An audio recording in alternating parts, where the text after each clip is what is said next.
But let me just give you an overview. Now, hold on. There we go. So basically, the master's program is very interested in injustice. So although it's about education and it's about special needs and it's inclusion, it's about the many, many ways that we exclude people from institutions. And when I talk about education, I mean education broadly understood. So, and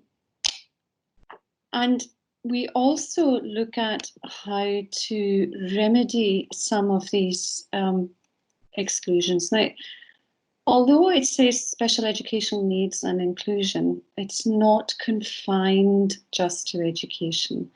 Okay, and in order to make the program as attractive as possible, I encourage everyone to take whatever interests them into the program and then apply the philosophical, well, I'll come to that in a minute, to apply the theoretical lenses that we use to their particular area of interest. So if you want to explore how women are marginalised or excluded, or children, or lesbian, gay, trans, you can travel populations.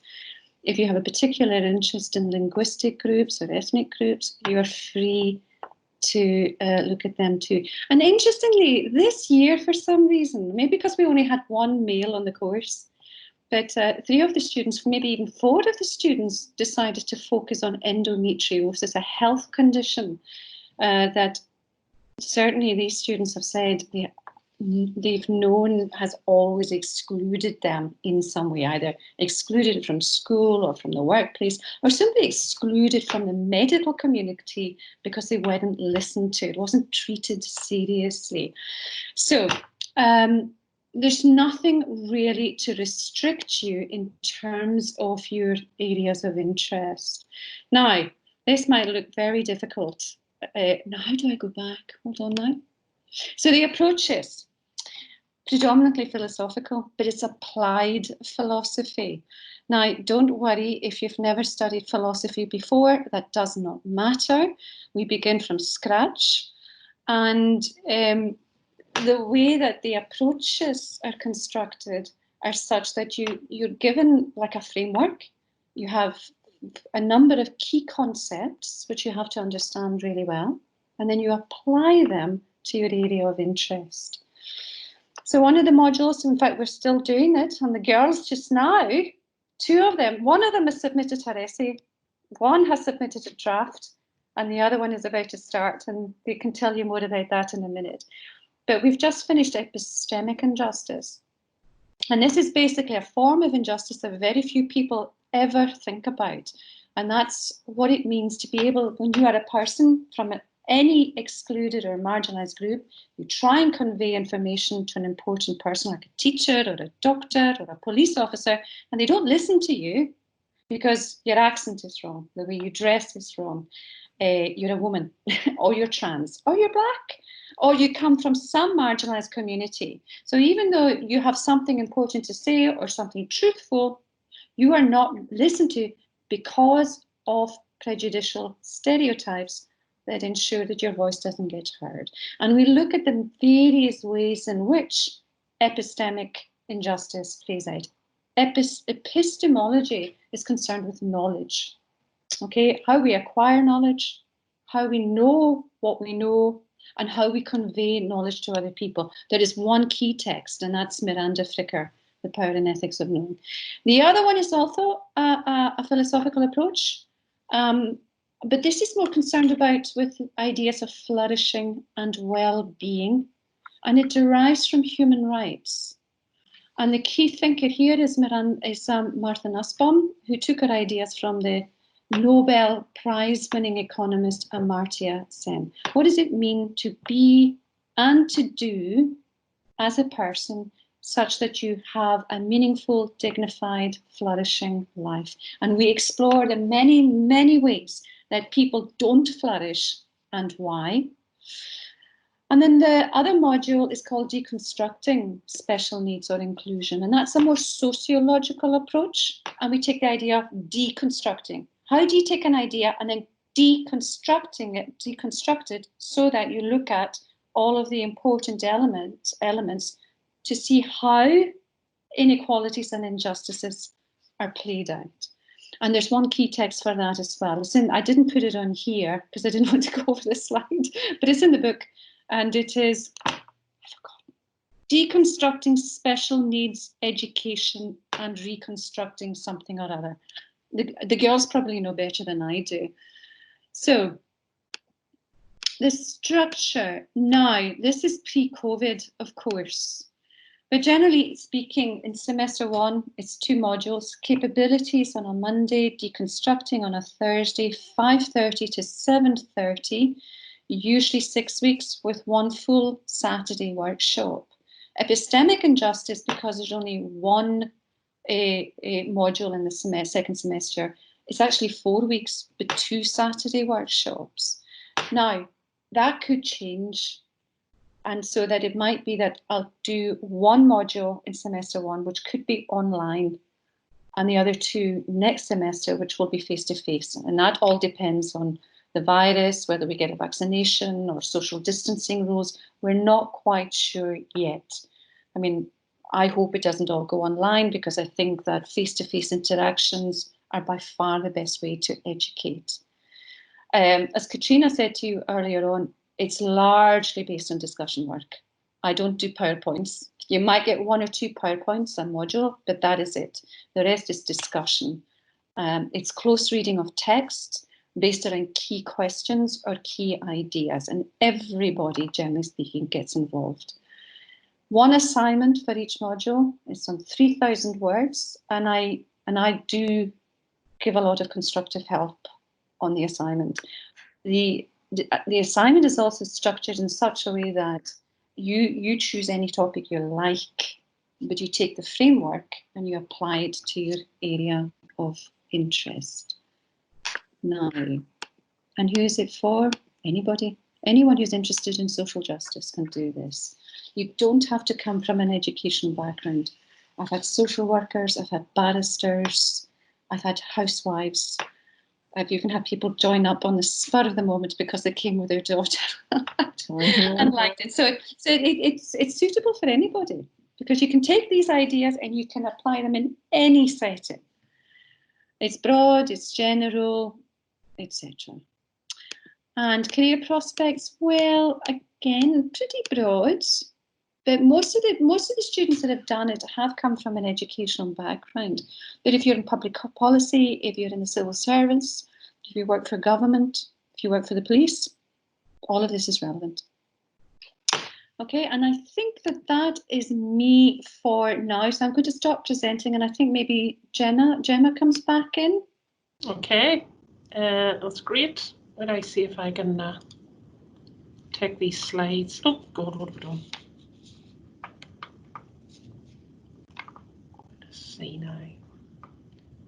Can you see the slides, Alison? No. No, the slides seem to have disappeared. Maybe they're coming through. What I say? Share. Yes. Okay, so I was just going to talk about fees and scholarships. If you bear with me. Or maybe you just want to start taking questions and I'll have a look and upload slides. Do you just want to start taking questions and just discussing with Shall we do that? So if anybody has a burning question that they would like to ask now, please do come in. I mean, if it gets a bit crowded, then we'll take the questions through the chat box on the side. And please do speak to the students, because I think they can tell you more than I can. You know, and it's much better to get first-hand experiences from those who've experienced the course rather than from the course director. I mean, I'll answer all your technical questions, but do chat to the students, okay?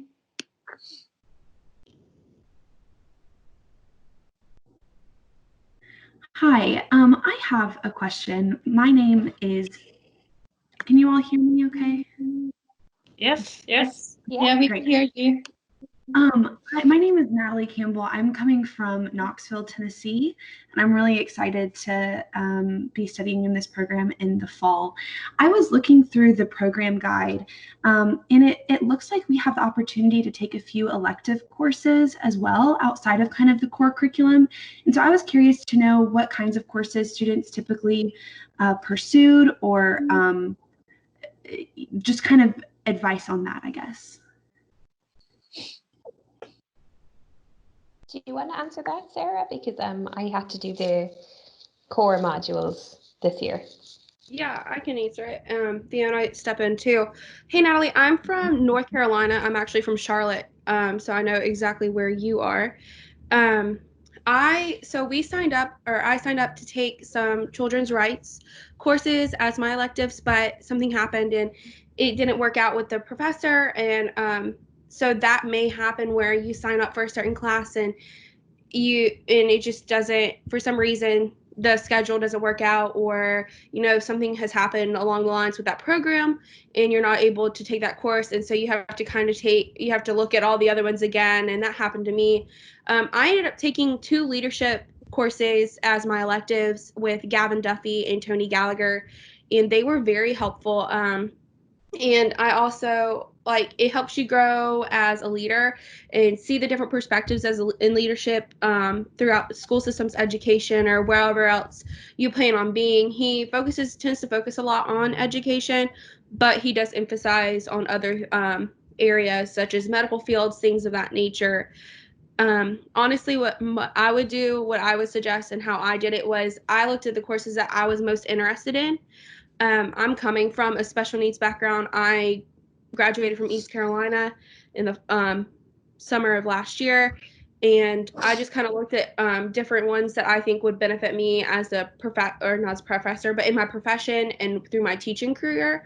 So if you see something that you really like, I would take a note of it and contact the professor and say, hey, I'm really interested in this.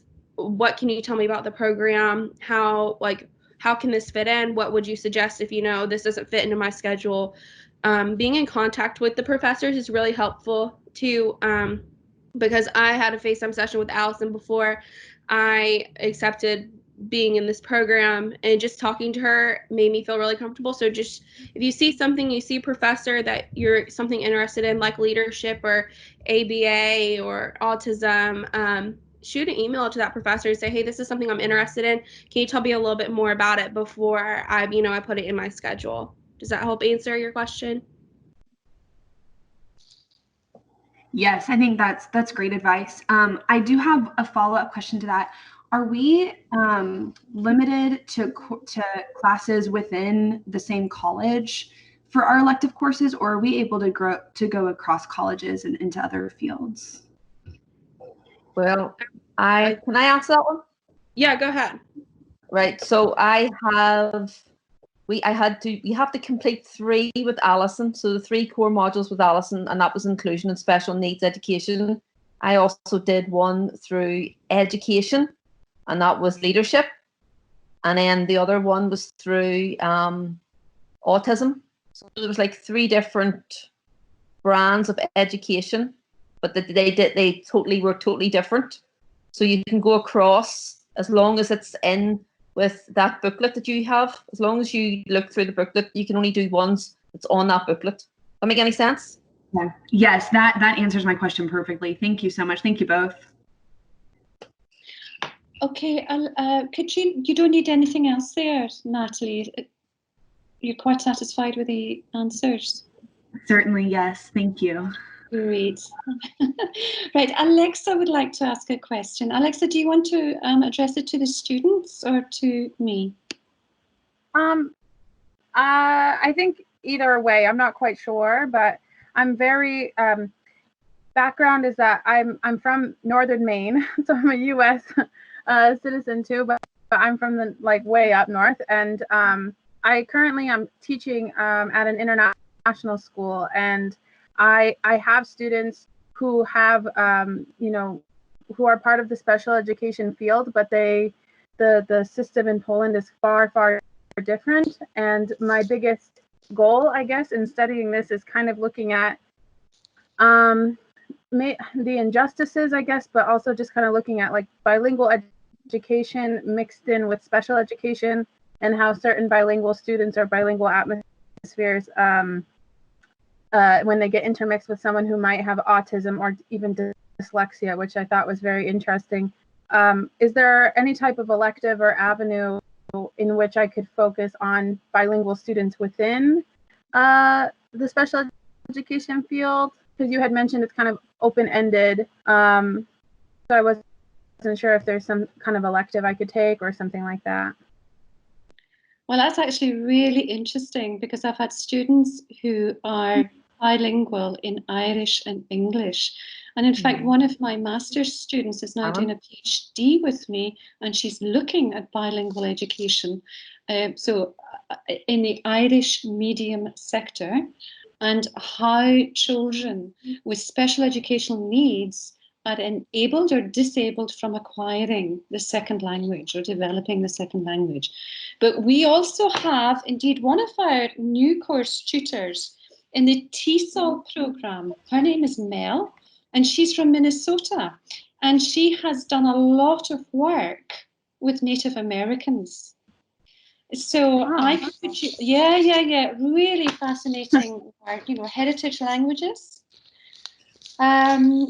And yes, you could I think you can probably elect to do a module from TESOL and pick up one of the heritage language modules. I'll certainly put you in touch with Mel Engman, E-N-G-M-A-N.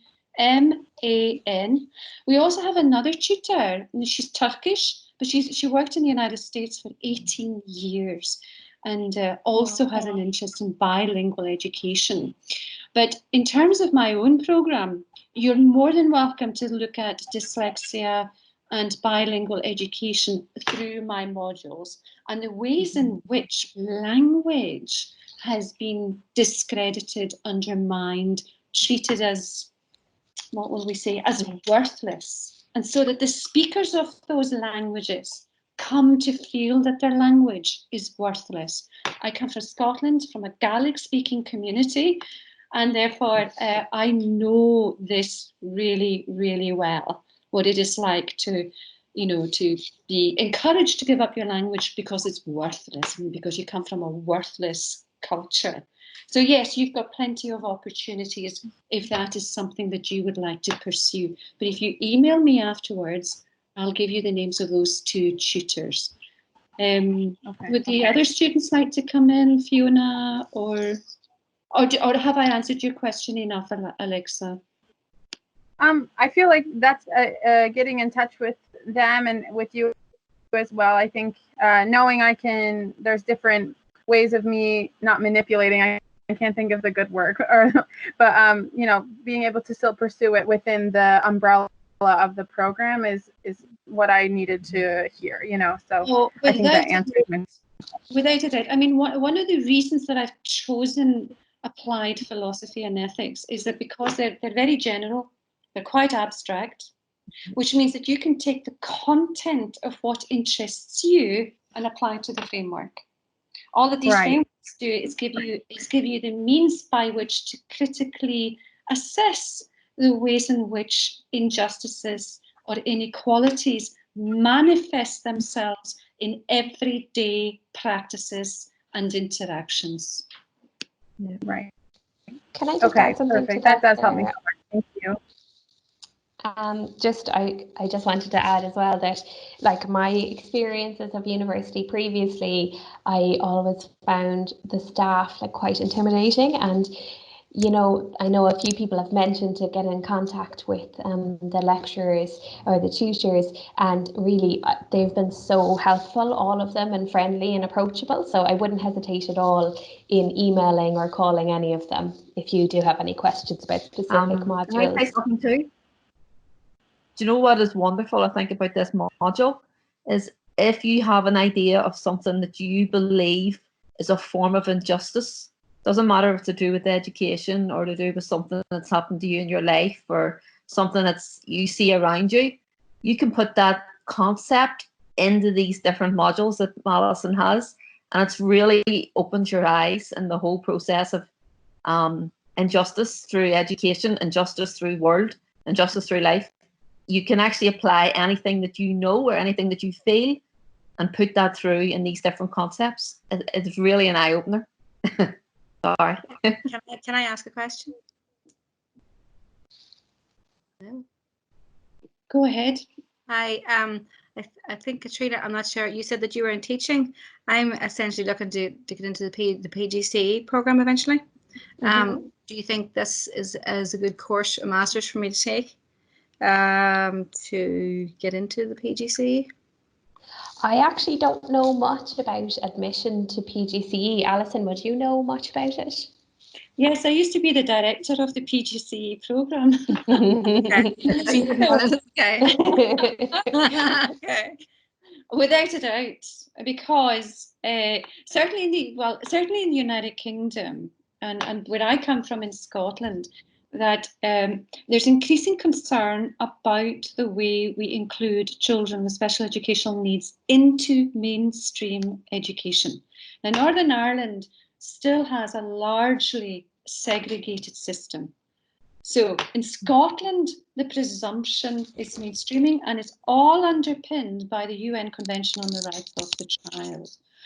So if you increasingly, masters in special needs and inclusion are going to be seen as very important for teacher continuing professional development. And the very fact that you've got a master's in the first place, one that is focused on special needs and education, will make you incredibly attractive both to a PGCE program and to the education system.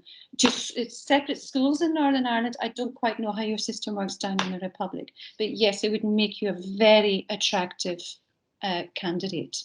Okay, thank you very much. And one other thing, I know this is quite funny, but I lived in New York, so we have another American here. I lived in New York for 15 years, so this page is full of people from the USA.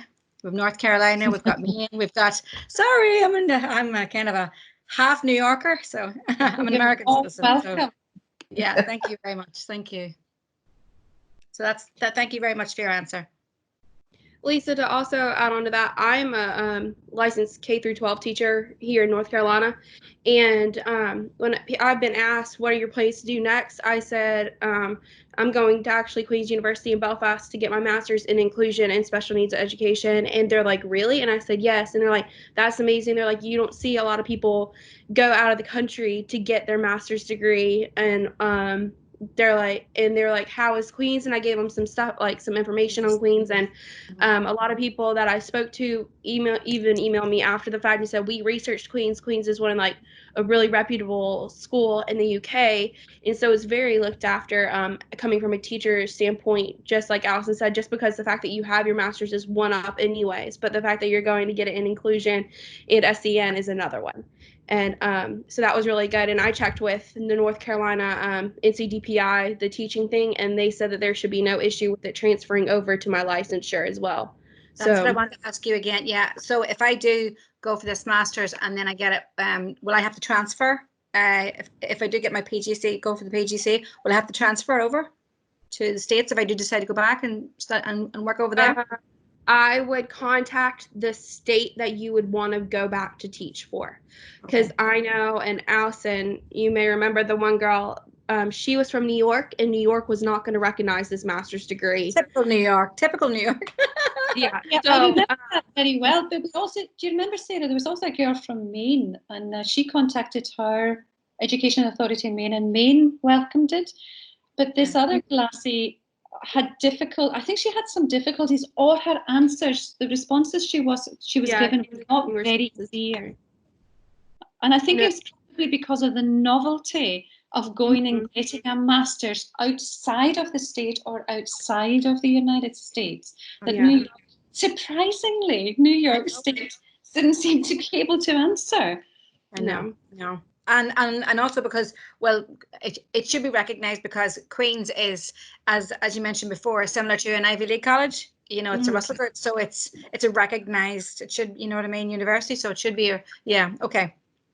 Yeah, I would definitely call the state or email that, like the NCDPI, whatever the equivalent is for other states, and make sure that whenever if you do decide to teach here, that the master's program and the PGC, if you get it in the UK, transfers back over. That's something I would be questioning. Okay. Thank you very much, and happy, is it Cinco de Mayo day yesterday? Yes, it was. Okay. Thank you. Thanks very much, guys. Thank you.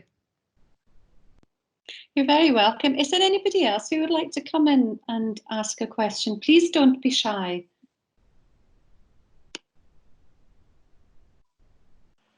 I have another one, I guess, because we were talking about qualifications and whatnot. My goal is to, because I've also dealt with the going back to America situation. I don't have a teaching certificate in Maine because of the process of you have to really stay there. But I guess internationally, having a special and like the inclusive and special education master's degree, if I were to continue working within Europe and things like that, does anyone know about, you know, how that would carry, as you said, like the reputable nature of the university obviously would carry, but internationally applying for jobs or teaching jobs, does anyone know?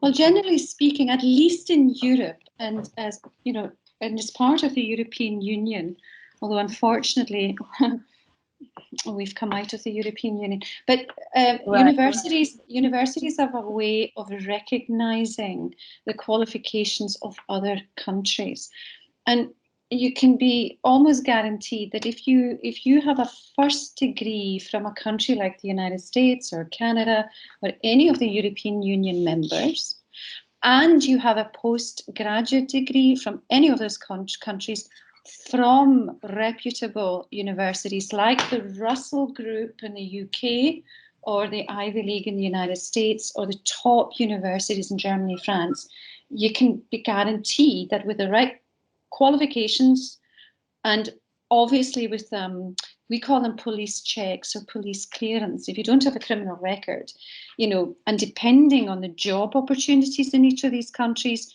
your qualifications will not hold you back in terms of getting a job. Thank you. Yeah, that answers it, because I know even when I was looking for master's programs, as someone had said, in the US, just not finding the program. And I even ran into the problem of my qualifications from my bachelor and work experience didn't hold up. So that's why I ended up looking abroad. And so that answers the question. Thank you. Well, I suppose, I mean, the fact is that a master's degree supersedes your primary degree, obviously. And it should, in terms, if you work on a point system, your master's degree is going to credit you with more points than your first degree. So it certainly won't do you any harm, that's for sure, unless you're working in a very, very strange system. But the masters will always be to your advantage. There's no doubt about that. And particularly within education settings. And particularly too, now that there's an international movement towards the greater inclusion of children with special educational needs into mainstream education. It's recognised as a fundamental human right and a fundamental child's rights. And I think there's going to be a lot of countries that are going to follow New Zealand's, Australia's, and Scotland's example in underpinning educational legislation and policy with child's rights. So you're definitely doing the right thing. Perfect. Thank you so much. Thank you. You're very welcome. Are there any other questions? Hi, I'm Amy. I just wanted to ask a question. So I have a Montessori Bachelor Honours degree, and I was wondering, when I go back to Southern Ireland to get a teaching job, I have 3 years to do the DRID to get my fully qualified teaching certificate, teaching council number. So when I get my master's, so I just tell the teaching council that I've been doing a master's. Hi, Amy. It's Katrina here. As far as I know, you have to have a degree in teaching, like to professionally qualify you as a teacher first. So the DRIHIT program is for once you've finished, you know, a higher diploma in teaching or whatever it is you're doing, to make sure that your teaching is up to scratch. But before doing DRIHIT, you would have to do like a professional teaching degree. Yeah, I done the Montessori. So the college that I went to was St. Nicholas, and it goes up to 12. So I already got the teaching council, but I can only do special needs teaching in a school in Ireland. So I already have the teaching council number, so I can teach already with my degree. Okay, great. Yeah. So what was your question about DRIHIT? So I have 3 years now, and I'm a year now in Bahrain. So I was wondering, if I do a master's now, do I get like an extension for like the DRIHIT? I don't know. You'd have to contact like the Teaching Council of Ireland to check. Okay. So I'm not sure. Yeah, sorry. Amy, I'm not quite sure what you mean. Do you mean like a kind of credit transfer? So I wanted to do this master so I can teach in a special needs school, because like in Ireland it's very competitive. So I feel like my Montessori, I kind of needed like more, so I wanted to do the special needs. But I'm afraid if I do another year here, that the teaching council in Ireland's gonna. So I only have 3 years to get the DRIHIT done. I see. So do you mean that if you take another year out to do a qualification, that it'll take you longer to get a job in the Republic of Ireland? Is that what you mean? Yeah, so they said that you need to get like an extension, but I'm saying if I did a master's, would they?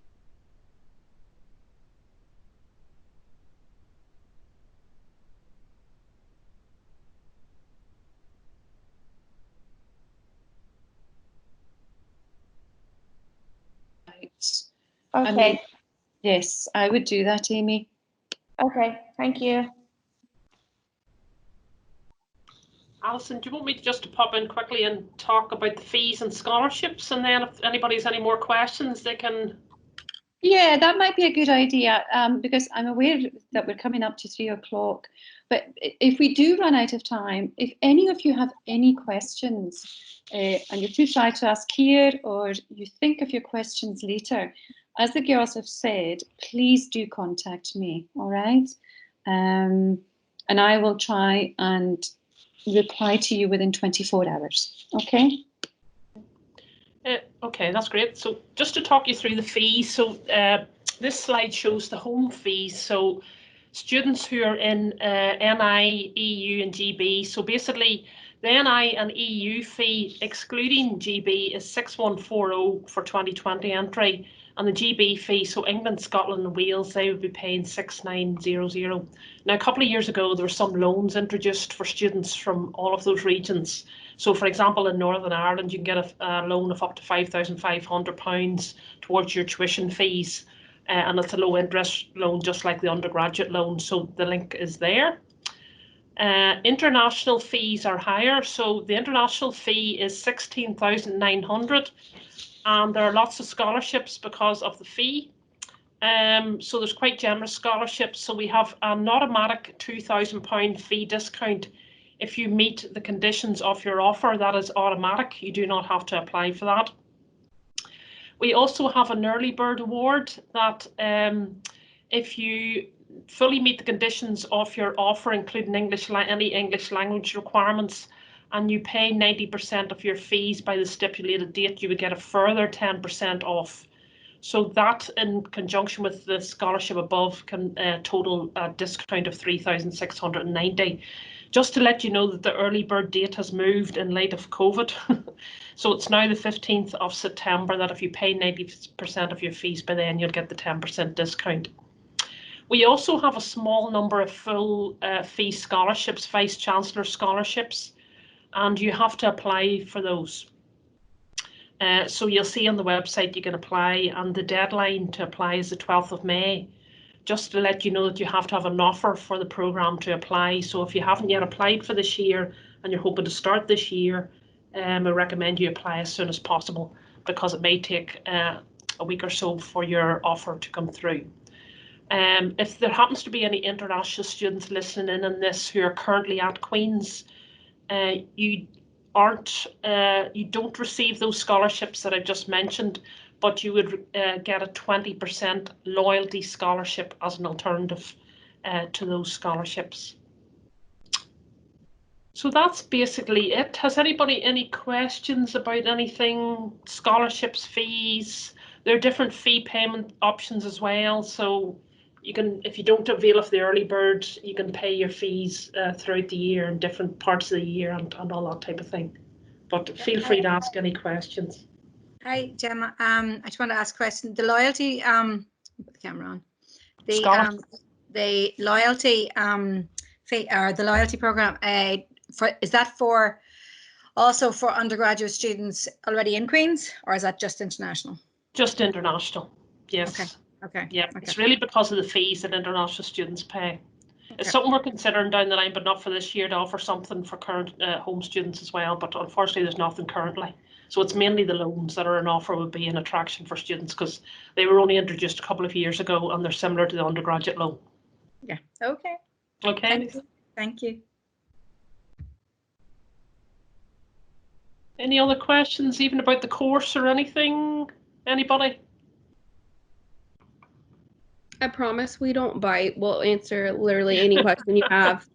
It can be from where did you stay during the school year to where's the best place to eat at Queen's. I mean, we all can answer that for you. We're really a friendly group, I promise. Those are good questions, actually, about accommodation and all that sort of thing. So feel free to ask anything. What I was going to suggest, if Katrina, Sarah and Fiona agree, is that if you contact me and you'd like to speak to them privately, I can give you their email addresses. I'm sure that they would be more than happy to answer your questions away from the group, away from me and Gemma, because we represent the university. Absolutely, yeah, no problem. No worries. And I'm course rep too for Allison's program. So I'm in contact with Allison a lot for a lot of questions, and I attend like monthly or bi-monthly meetings with the School of Education. So if you have any specific questions too that you might not feel comfortable asking Allison, I can always be that voice for you to ask her and get that information, because usually you're probably not going to be the only person that's asking that. Mm-hmm. We will be sending out the recording of this, so I could get your email addresses and put them in the email when we send out the recording, which will probably be tomorrow at some stage. Yep, and that's a great idea. If there's any extra information people would like included in that email, feel free to let us know. Any sort of additional information you want. We'll include links to accommodation, scholarships and all the standard type of things as well. Well, we are running out of time, but I'd just like to thank you for coming on to this webinar. I've actually quite enjoyed it. It went a lot better than I thought it would, Gemma. You have to do more of these now. I think it's useful for students who are in different parts of the world, and obviously with COVID that we're not in, that at least they get an opportunity to ask questions. So we'll probably do more of these type of things, I think. Yes, exactly. So I'd just like to take the opportunity to thank you all for joining and for your questions, to thank Fiona, Sarah and Katrina for participating with me, and to Gemma for organising this. And as I say, please do get in touch.